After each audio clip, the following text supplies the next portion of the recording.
Hello students, today I am going to start a new topic that is for class 9 to 12th, picture guidance.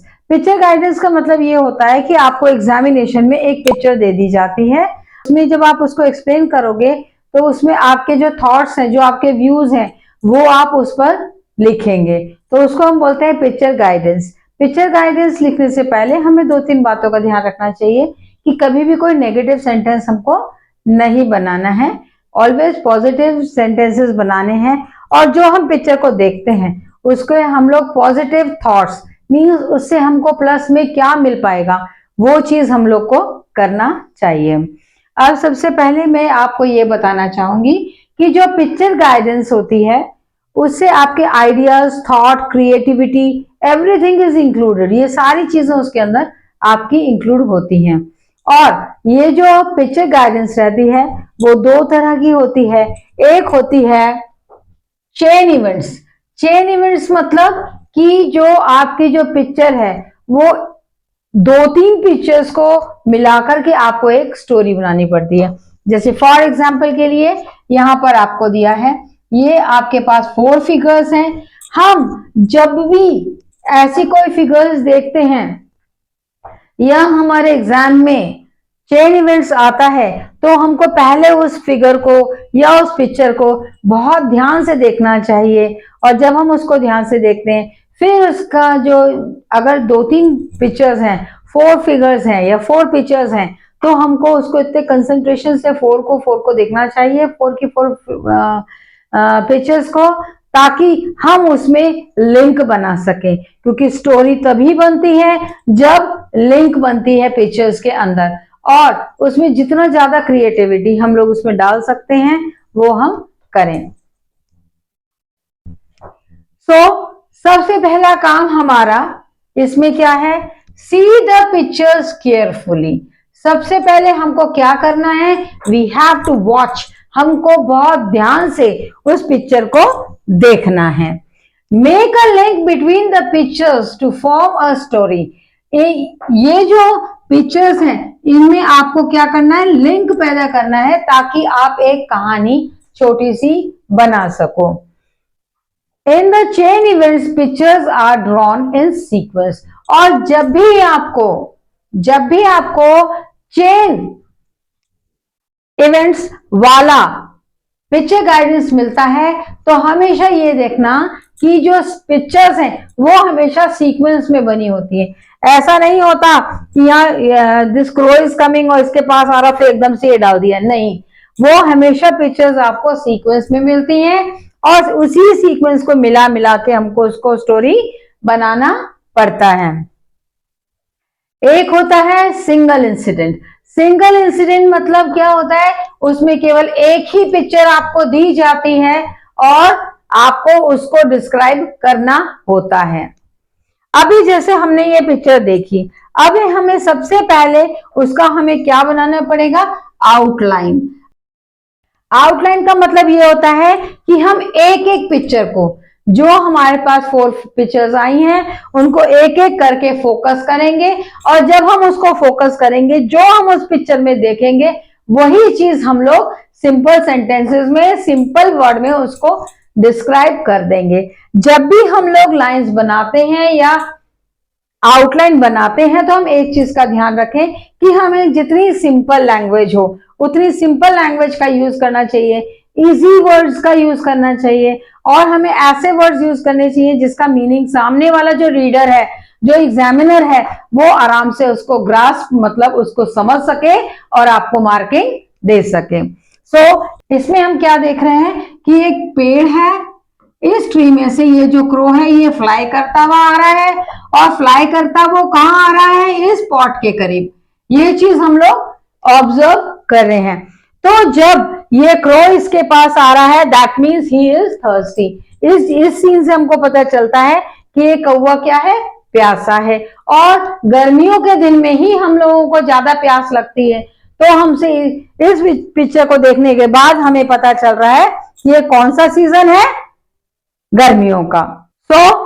यहां पर आपका क्या है, a crow was sitting on a tree. यहाँ पे हमने देखा ये कौवा इस डायरेक्शन से आ रहा है तो हम ये बोल सकते हैं ये कौवा कहाँ बैठा था, ऑन अ ट्री। तो कितना सिंपल सेंटेंस बना है, a crow was sitting on a tree, it was the summer season. Summer season हमने क्यों बोला, क्योंकि because he is going towards the pot.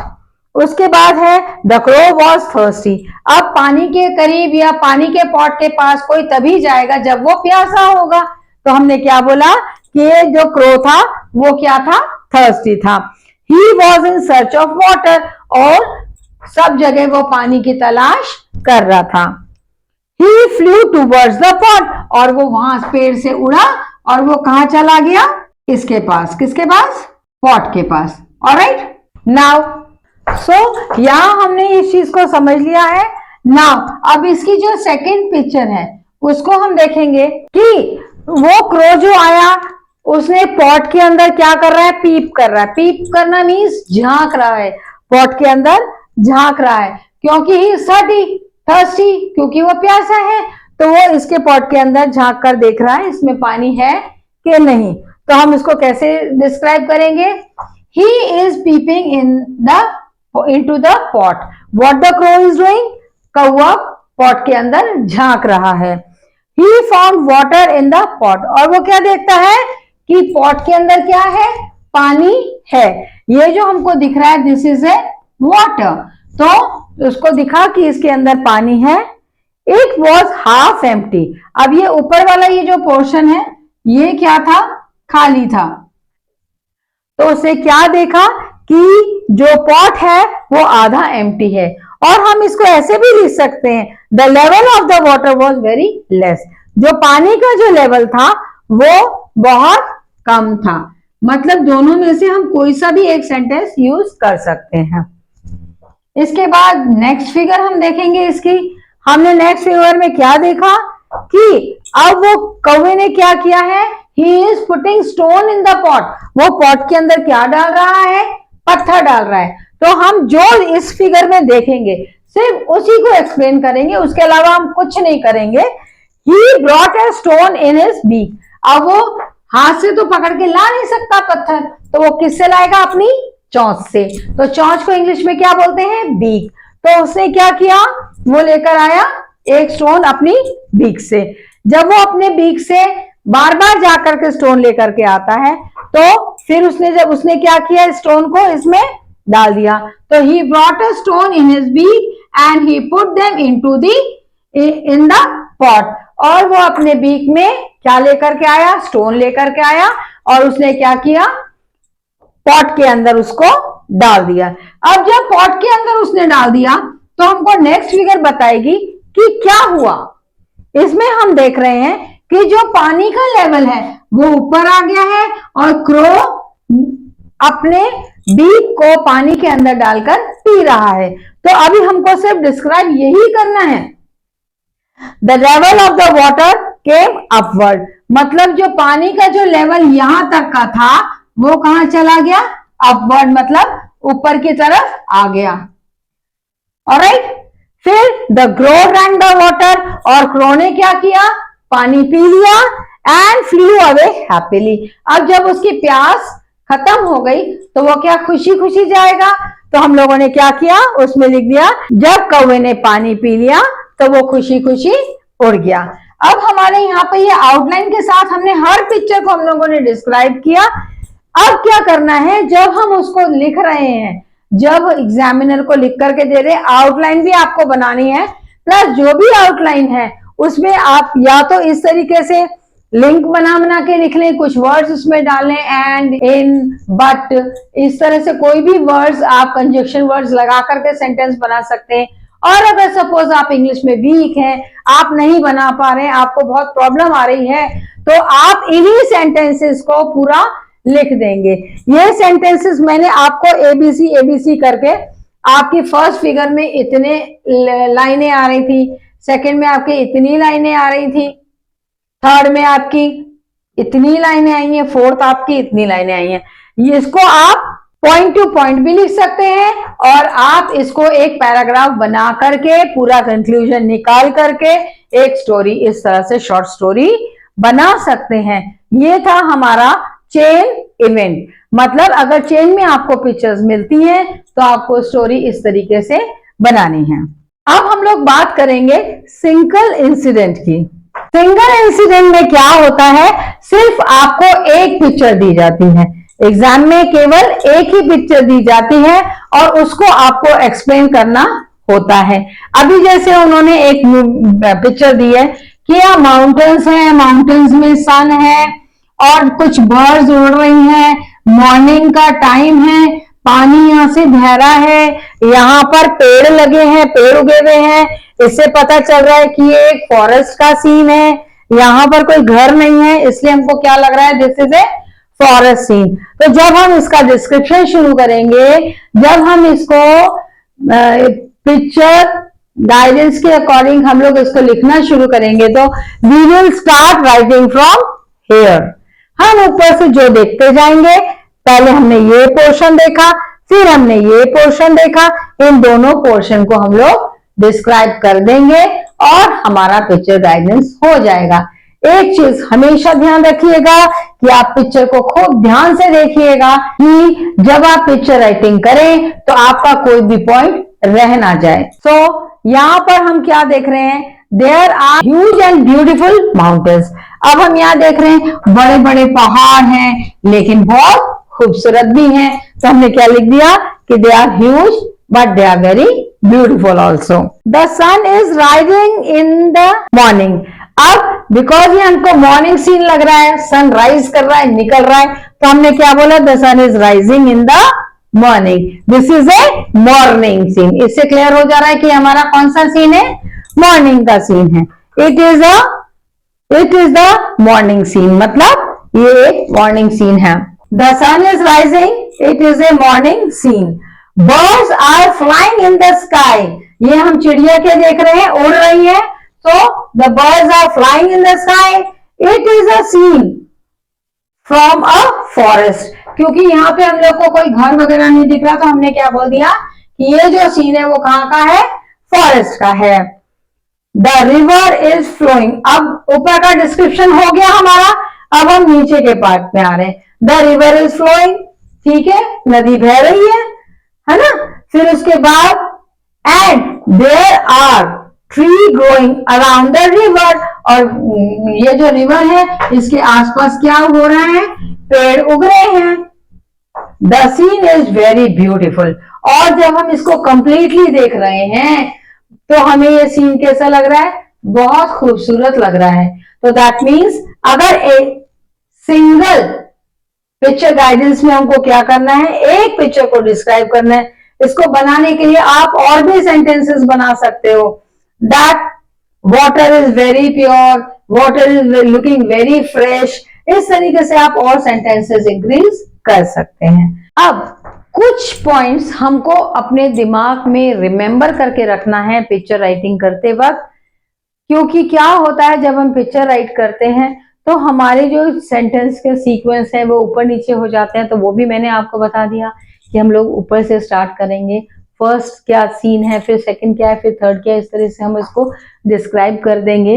अभी जो कुछ points which I think are important while writing picture guidance, वो ये है, always see the picture carefully. सबसे पहला काम हमारा क्या होगा कि हमें जो भी पिक्चर दी जाए, हमें जो भी चीज दी जाए उसको हम केयरफुली देखें।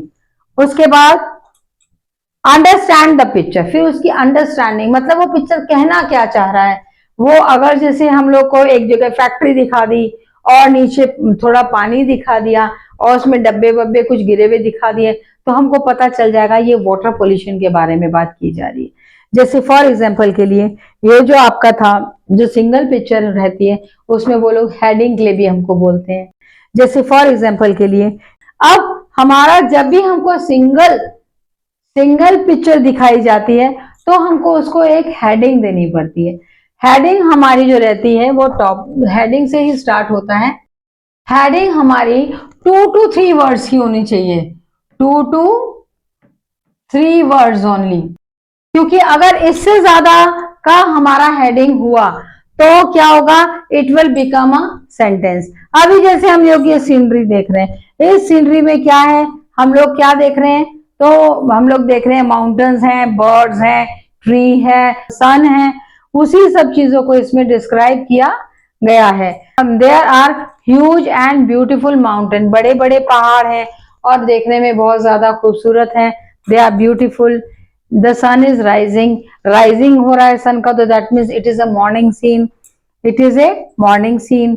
Birds are flying in the sky, चिड़ियाएं आकाश में उड़ रही हैं। It is a scene from the forest, ये जो सीन लिया गया है ये कहां से लिया गया है, फॉरेस्ट यानी जंगल से लिया गया है। तो जो अपना सिंगल इंसिडेंट होता है, सिंगल इंसिडेंट मीन्स एक सिंगल सीन हमको दिखा दिया जाता है, उसको हम बोलते हैं सिंगल इंसिडेंट। अभी जैसे हमको ये पिक्चर दे दी गई है, इसमें हम लोग देख रहे हैं माउंटेन्स हैं, सन है, बर्ड्स हैं, ट्री है, वाटर है जो एक रिवर की तरह बहता हुआ जा रहा है। तो हमको करना क्या है, हमको कुछ नहीं करना, कोई प्रॉब्लम नहीं है, हमको सिर्फ उसको डिस्क्राइब कर देना है। इसको देख करके हमको सेंटेंसेस लिख देने हैं। जरूरी नहीं है कि हम बड़े बड़े सेंटेंस लिखें, हम छोटे सेंटेंसेस लिख करके भी अपनी जो बात है वो कह सकते हैं। तो जैसे अगर हमको सिंगल पिक्चर मिलती है तो हमको उसको हेडिंग देनी पड़ती है, पैसेज लिखने से पहले इसका हमको हेडिंग देनी पड़ती है। हेडिंग हमेशा हमारी 1 वर्ड, 2 वर्ड या 3 वर्ड, 3 वर्ड से ज्यादा नहीं होनी चाहिए। अगर 3 वर्ड से ज्यादा होगी तो वो एक सेंटेंस कहलाया जाएगा, वो हेडिंग नहीं कहलाई जाएगी। सो इसमें हम लोग सीन देख रहे हैं तो हम इसमें हेडिंग क्या दे सकते हैं, मॉर्निंग सीन या लवली मॉर्निंग। क्यों, because the sun is rising. कुछ भी आप दे दीजिए, आपने दे दिया लवली मॉर्निंग या मॉर्निंग इन जंगल, इस तरीके से any name you can give. अब हम इसको पिक्चर को जब हम डिस्क्राइब करेंगे तो पहले उसकी हाफ फिगर हम ले लेंगे कि हाफ फिगर में क्या क्या आ रहा है, उसको एक्सप्लेन कर देंगे, फिर बाद में हाफ को एक्सप्लेन कर देंगे। इस तरीके से हमारी जो स्टोरी है वो हमारी कंप्लीट हो जाएगी। Like there are huge and beautiful mountains, ये जो माउंटेन है वो ह्यूज है, बड़े हैं और बहुत ज्यादा ब्यूटीफुल है। और द सन इज राइजिंग, कि सूरज निकल रहा है। अब सूरज कब निकलता है, सुबह के टाइम निकलता है, तो ये कॉमन सेंस वाली बात है। It is a morning scene, ये सीन कौन सा है, मॉर्निंग सीन है। The birds are flying in the sky, चिड़ियाएं आकाश में उड़ रही हैं। It is a scene from a forest, ये जो सीन है ये एक फॉरेस्ट का सीन है। फॉरेस्ट का यानी जंगल का सीन, जंगल का सीन हम इसलिए बोल सकते हैं इसको क्योंकि ना तो यहाँ पे कोई पर्सन दिख रहा है हमको, ना कोई हाउस दिख रहा है, कुछ भी यहाँ नहीं दिख रहा, तो हम लोगों ने इसको क्या बोल दिया, this is the scene of a forest. ये जो सीन है वो कहाँ का है, जंगल का है। द रिवर इज फ्लोइंग, अब इतना पोर्शन हमारा डिस्क्राइब हो गया, उसके बाद अब हम ये वाला पोर्शन लेने जा रहे हैं। तो ये वाले पोर्शन में हम लोग क्या बोलेंगे, द रिवर इज फ्लोइंग, नदी क्या हो रही है हमारी, बह रही है, पानी बह रहा है। या हम इसको the river is flowing and there are trees growing around the river, river के आसपास हमको पेड़ दिख रहे हैं, तो हमने क्या बोल दिया कि उसके आसपास पेड़ लगे हुए हैं।